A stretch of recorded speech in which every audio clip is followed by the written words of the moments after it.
बिस्मिल्लाहिर्रहमानिर्रहीम। अस्सलाम वालेकुम। मैं हूं आपके साथ नसीम अख्तर ख़ान और आप देख रहे हैं मेरा new channel daily top point. और इसका बनाने का मकसद ये था कि बहुत सारे जराइम, बहुत सारी वारदात, बहुत सारे कानूनी पेचीदगियाँ और बहुत सारी चीज़ें जो हमारे पाकिस्तान में हो रही हैं, हम उसको डिस्कस करेंगे। जहाँ जुर्म होगा वहाँ हम सबसे पहले पहुँचेंगे और सबसे पहले हम बनेगी आपकी आवाज़।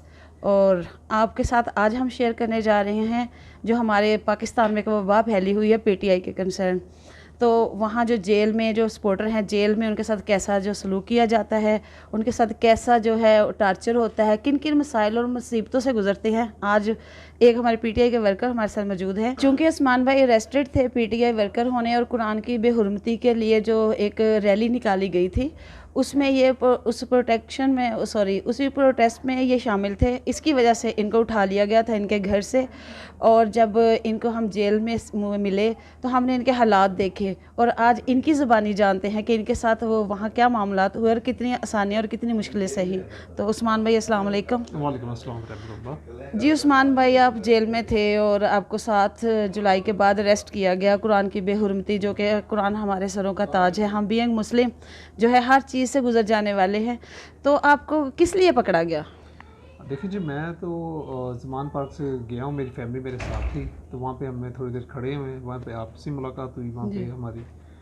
तो वहाँ से हमें चेज़ किया गया। जिस बंदे ने हमें चेज़ किया उसने मेरे घर तक हमारा पीछा किया और उसने हमें बताया है कि मैंने आपका पीछा किया है। उसने मुझे वो वीडियो भी दिखाई है जो उसको बनाई गई है। तो मैंने उससे पूछा कि भाई आपने क्यों पीछा किया? उसने कहा मुझे ऊपर से ऑर्डर थे कि इस फैमिली को ट्रेस करना है आपने।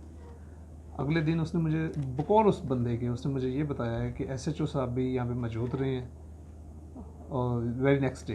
तो उससे जो नेक्स्ट डे था, जब मैं अपने ऑफिस से घर आया हूँ, तो वो बंदा यहीं पे खड़ा था मेरे साथ वाले प्लॉट में। तो मैंने उसको पूछा भाई क्यों खड़े हो? तो उसने कहा कि भाईजान यहाँ पे गाड़ी मिसप्लेस हो गई तो मैं उसको ट्रेस कर रहा हूँ। तो मैंने कहा पानी पूनी पीना? उसके आप मुझे पानी पिला दें। मैंने उसको पानी पिलाया। इतनी देर में एक आल्टो आई है, 2 पुलिस वाले बाइक पे आए हैं। उन्होंने आते ही मुझसे पूछा है कि आपका ताल्लुक़ किस पार्टी से है? मैंने कहा पीटीआई से। उन्होंने कहा आपको एसएचओ साहब ने बुलाया है। मैंने कहा ठीक है चलें। मैं उसमें बैठ गया हूँ गाड़ी के अंदर और वो मेरी वाइफ आई है, तो उन्होंने उनसे डिमांड किया कि एफआईआर किया है, क्यों बुलाया है? वो मुझे लेके थाने ले गए हैं। थाने ले जाके उन्होंने मुझे बिठाया। वहाँ पे एसएचओ साहब ने मुझसे 3 सवाल किए थे। एक तो उन्होंने मुझसे सबसे पहले मेरा नाम पूछा, मेरा कारोबार पूछा और मुझसे पूछा कि आप ज़मान पार्क गए थे? तो मैंने कहा हाँ जी मैं गया था। उन्होंने पूछा कि आपका किसी हाई लेवल बंदे से रब्ता है? मैंने कहा ये मेरा मोबाइल, आप इसको चेक कर सकते हैं। वहीं पे एक और साहब बैठे हुए थे वर्दी के बगैर। उन्होंने मेरा मोबाइल लिया, उसको चेक किया और उसके बाद उन्होंने मुझे साथ वाले कमरे में, मुहर्रर का जो कमरा था, वहाँ बिठा दिया रात तक। रात 11 बजे जब मेरे दोस्त कोलीग्स वगैरह आए हैं, उन्होंने कोशिश की है, तो उसके बाद उन्होंने कहा जी सुबह छोड़ सकते हैं, हमें वो अभी नहीं छोड़ सकते। वो घर गए हैं। उसके 10 मिनट बाद इन लोगों ने मुझे गाड़ी में डाला। एसएचओ साहब ने उसको लीड किया आगे गाड़ी के अंदर। वो मुझे ले गए शुमाली छावनी। वहाँ पे ले जाके इन्होंने मुझे हैंड ओवर किया वहाँ पे, और उसके बाद फिर 2 दिन इन्होंने मुझे वहाँ रखा। जैसे आपको पकड़ा और यहाँ से जो है इधर ठोकर थाने में शिफ्ट किया, उसके बाद सदर थाना ले गए। जब 2 दिन बाद हमने आपको देखा है तो आप जो 7 जुलाई वाला जो कपड़े थे, जो आपकी ड्रेसिंग थी, वही आपने 12 जुलाई और 11 को भी वही पहनी हुई थी। इतनी गर्मी में जब आपको हमने उस थाने में देखा है तो आप अकेले नहीं थे। वहाँ 12 बाय 12 के कमरे में आप कम से कम 60 लोग थे। तो क्या ऐसी जगह पे इतने लोग कैसे रह सकते हैं? सबसे पहले तो सोने और खाने पीने का क्या निज़ाम है थाने में? देखिए, खाने पीने का निज़ाम तो वहाँ पे कुछ भी नहीं था। ये था कि उन्होंने वहाँ पे आधे लोग सोते थे, आधे खड़े होते थे। उसमें मुझे इन लोगों ने सिर्फ इतनी रिस्पेक्ट ज़रूर दी हुई थी, पढ़े लिखे मुझे समझ के, कि वो लोग खुद तंग हो जाते थे। मुझे वहाँ पे वो जो थे पीटीआई के वर्कर्स, और जो कंबाइन था वहाँ पे सारा कुछ, तकरीबन 27-28 वर्कर्स थे जो कि इन्होंने साथ कुरान डे की उसमें उठाए हुए थे मुख्तलिफ़ कोनों से लाहौर के। तो 2 दिन वहाँ पे आप समझ लें कि बस जहन्नुम के दिन थे वो। खाने पीने का कोई वहाँ पे इंतज़ाम नहीं था। हमने अपने जो हमारी फैमिलीज़ हमारे लिए लेके आती थी वही हम सब मिल के खाते थे।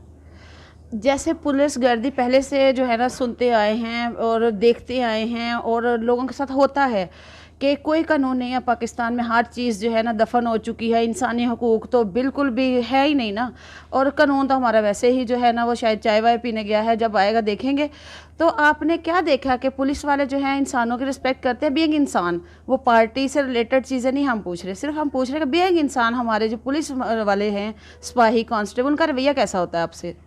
देखिए वहाँ पे जिस बंदे के पास पैसे हैं ना, जी उनके साथ उनका रवैया अच्छा है, क्योंकि वो उनको पैसे खर्च कर रहा है वहाँ पे। और जिसके पास पैसे नहीं है ना, वो जलील हो जाएगा वहाँ पे, वो इंसान भी नहीं होगा वहाँ पे।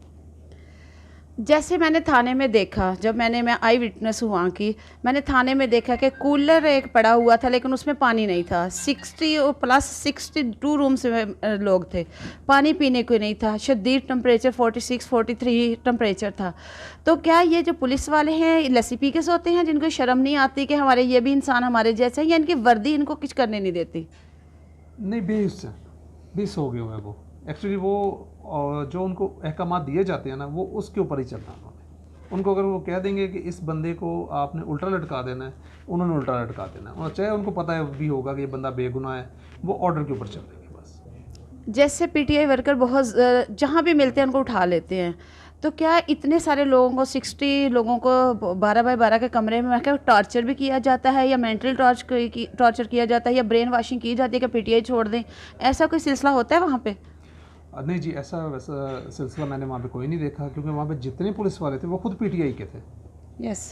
वो हमें हम तो फिर भी अपना मोरल डाउन कर रहे थे, लेकिन वो हमें कहते थे कोई गल नहीं ऐसा तो पंजाबी कि ऐसी तो आप पीटीआई वाले हैं, मुश्किल टाइम है, इंशाल्लाह लंघ जाएगा।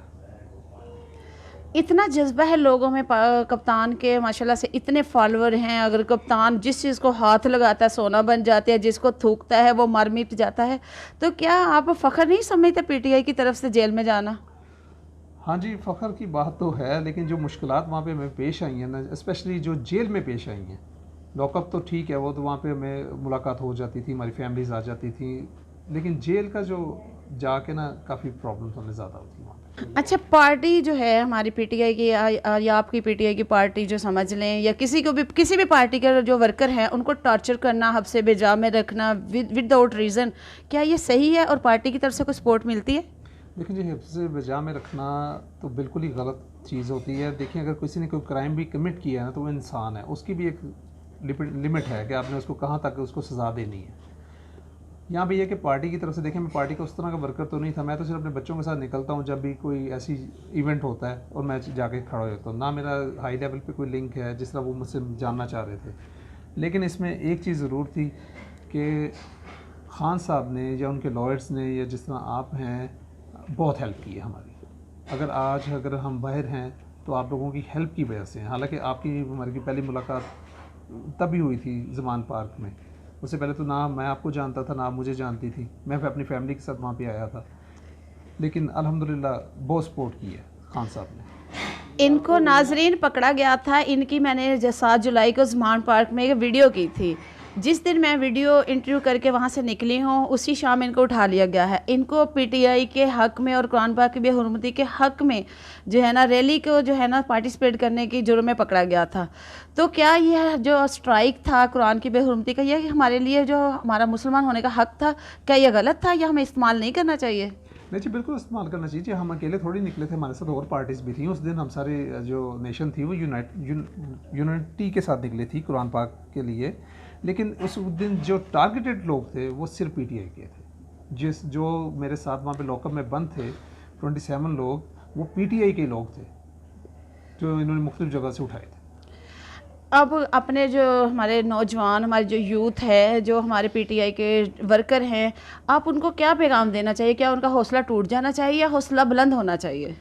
देखिए जी, हौसला तो बनाते हैं आपके घर वाले। आपका सबसे ज़्यादा क्रेडिट मैं दूंगा अपनी वाइफ को, जिसने मेरा हौसला टूटने नहीं दिया, बल्कि मेरा हौसला टूट गया था। लेकिन अल्हम्दुलिल्लाह उसने मुझे हक़ और सच के ऊपर के उसने कहा कि आप हक़ और सच पे हैं, आपने ऐसा कुछ नहीं किया, ये बोगस किस्म के इल्ज़ामात लगा रहे हैं, अल्लाह आपके साथ है। और अल्हम्दुलिल्लाह अल्लाह ताला ने मुझे, अगर मैं आज यहाँ बैठा हुआ हूँ तो ये अल्लाह ताला की ख़ास करम नवाजी है। और मेरे अल्लाह से जो नमाज़ें मैंने पढ़ी हैं वो सही नमाज़ें पढ़ी हैं, जिसकी वजह से मैं आज यहाँ बैठ गया। आप पीटीआई वर्कर को क्या पैगाम देना चाहेंगे? मुश्किल वक्त आता है जी, कानून को हाथ में मत लें, वेट करें, आपके पास वोट की ताकत है, जब वो टाइम आएगा आप अपने वोट की ताकत यूज़ करें। वोट की ताकत की बात करते हैं तो जब इलेक्शन होते हैं तो इलेक्शन भी हाईजैक हो जाते हैं, वो वोटिंग कुछ होती है, रिज़ल्ट कुछ और होता है, तो हमारी जो यूथ है वो उसको जब न्यू इलेक्शन हो, फ्रेश इलेक्शन हो, तो उसको कैसे जो है ना अपने हाथ में जो है वो कर सकती है, कानून को हाथ में लिए बगैर कैसे वो पावर शो कर सकती है? ये बड़ा मुश्किल काम है जी, क्योंकि जब आपके जिन लोगों के पास पावर है वो लोग चीज़ों को ख़राब करना चाह रहे हों तो ये काम बड़ा मुश्किल हो जाता है। पाकिस्तान में जितने इलेक्शन हुए सिर्फ 1971 का इलेक्शन था जो मेरे नज़दीक फेयर इलेक्शन था, जिसके बाद सकूतर ढाका हो गया। तो इसमें यही है कि जहाँ तक आप कोशिश कर सकते हैं कोशिश ही कर सकते हैं हम लोग, बाकी अल्लाह ताला हिदायत है हम सब को, हमें हक़ व सच पे चलने की तौफ़ीक अता फ़रमाए ताकि पाकिस्तान तरक्की कर सके। जो राह साहब बच गया है ये इसका ही कुछ बन जाए, नहीं तो आप देखें 10 लाख पढ़े लिखे नौजवान इस मुल्क से जा चुके हैं पिछले 1 साल में, और मैं ख़ुद जाना चाह रहा हूँ, मैं ख़ुद भी चला जाऊँगा। अच्छा, आपका इंटरव्यू हुआ था जो 7 जुलाई को, और वो आपने भी नहीं दिया था, आपकी फैमिली ने दिया था, आपकी मिसेज ने, आपके बच्चों ने दिया था, तो क्या जो बीवी जो है वो बात करेगी और उठा मियाँ जी को लिया जाएगा, तो इसके बारे में जो है आप क्या समझते हैं कि सिर्फ आप ही को टारगेट क्यों किया है? क्योंकि बहुत सारी फैमिलीज वहाँ मौजूद थी जिन्होंने इंटरव्यूज़ दिए थे, बेशुमार लोग थे, बेशुमार सोशल मीडिया था, बहुत सारे चैनल्स भी थे, और IMF का वफ्द भी आया था, आपको याद हो तो क्या ये सारे लोग जो टारगेट किए गए थे उन्हीं को उठाया था या सिर्फ आप ही थे? नहीं, वहाँ से और लोगों को भी उठाया है, यानी कि जो आपने वीडियोस वहाँ पे देखी नहीं, जब आप आई हैं वहाँ पे थाने में आई हैं तो और लोग भी वहाँ पे थे जिनको आपने रिकगनाइज कर लिया था कि ये लोग भी वहीं पे थे। उन्होंने वहाँ पे चूज़ कर लिए थे कि ये जो लोग हैं ना, ये वो लोग हैं जो कि इतनी सख्ती के बावजूद भी ज़बान पार आ गए, तो इनको उठाएँ, इनको निशाने इबरत बनाएँ ताकि ये लोग दोबारा ना आए। लेकिन उस्मान भाई जो 7 जुलाई को उठाए गया वो 9 मई को लोग तो थे नहीं, और ना ही उन्होंने तोड़फोड़ की थी, पुरअमन लोग थे 7 जुलाई को भी, चूँकि हम उधर ही जो है ना रिकॉर्डिंग कर रहे थे, कोई भी बंदा ऐसा नहीं था जो तोड़फोड़ करने वाला था, फिर भी लोगों को टारगेट करके उठाया गया, ये जुल्म नहीं है? जी बिल्कुल जुल्म है। आपने वो FIR देखी है जो कि उन्होंने एक ही पैटर्न पे रखी हुई है, उसमें जिसको उठाते हैं अंदर डाल देते हैं, और चाहे वो 10 दिन रहे, चाहे वो महीना रहे, चाहे वो 2 महीने रहे। मैं तो अल्लाह ताला का बड़ा शुक्र अदा करता हूँ कि आप लोगों की काविशें हैं और अल्लाह की मदद है कि मैं बाहर हूँ आज। अच्छा, दफात आपके ऊपर क्या लगी थी? चार्ज क्या किया था उन्होंने FIR में? बलवे की 436। अच्छा, आपको जब जेल से रिहा किया गया तो आपको अंदर से क्या कहा गया कि कैसे भागें? जी, अंदर एक पुलिस वाला था, जब हमें उन्होंने रिहा करें उनसे कहा जी कि बाहर ना गाड़ियाँ खड़ी, जैसे तुम लोग बाहर निकलोगे ना तो उन लोगों ने तुम लोगों को पकड़ लेना, तो तुम कोशिश करोगे जैसे बाहर निकलो ना तो भाग जाओ, जिधर मुंह आया बस निकल जाओ, खड़ा नहीं होना किसी के। आपने उनसे पूछा कि जो बाहर गाड़ियां खड़ी हैं वो एजेंसियों की गाड़ियां, पुलिस की गाड़ियां हैं, कौन सी गाड़ियां? हम फिर तो दफात 436 लगी है। नहीं, उनका था एजेंसी से, यानी कि ना मालूम है। ना मालूम। ये तो हमारे उस्मान भाई, और हमसे अपनी रोदाद जो थी PTI के जो है ना कुरान पाक की बेहुरमती के साथ जो है एक प्रोटेस्ट में जाने की जो इन्होंने सज़ा भुगती, तो मैंने इसीलिए इस चैनल को स्टार्ट किया कि जहाँ जुर्म होगा वहाँ हम होंगे, और हम आपको ये जो उस्मान भाई ने जितनी भी बातें की हैं हम अपने लाइव्स के साथ डिस्कस करेंगे, उस पर भी एक प्रोग्राम करेंगे, इन दफ़ात को भी आपके साथ शेयर करेंगे ताकि आप में अवेयरनेस आ सके, और आपके छोटे मोटे जुर्म अगर पुलिस वाला कहीं पकड़ लेते हैं, FIR होती है, आपको पता हो कि आप पे दफ़ा क्या लगी है और इसका मुझे कितना जो है ना वो सज़ा काटनी पड़ेगी। तो इसी के साथ अपनी होस्ट नसीम अख्तर ख़ान को दीजिएगा इजाज़त। अल्लाह हाफ़िज़।